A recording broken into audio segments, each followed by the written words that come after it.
Notre planète n'est pas en grande forme.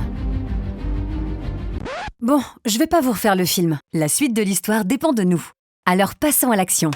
Comment? Plein de solutions existent. Pour nos lycées, il y a le projet Cantine à énergie positive.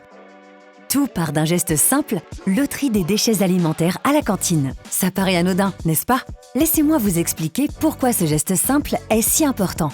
D'un côté, la cantine d'un lycée jette plusieurs tonnes de déchets alimentaires chaque année.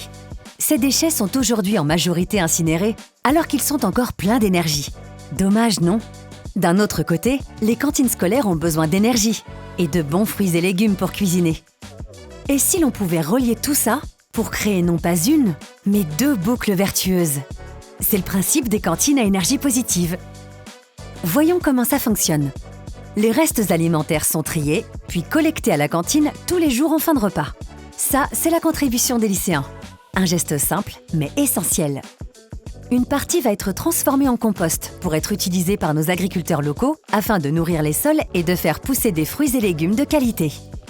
Ces mêmes fruits et légumes sont ensuite utilisés pour préparer les menus de la cantine. Les lycéens vont alors retrier les restes et c'est reparti pour un tour. Voilà notre première boucle bouclée.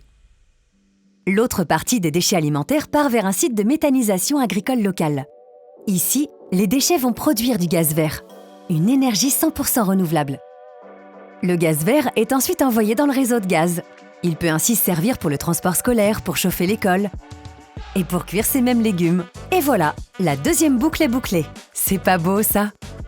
Vous avez envie de tenter l'aventure des cantines à énergie positive? Ça tombe bien, parce que le tri des biodéchets sera obligatoire dès 2024. Eh oui!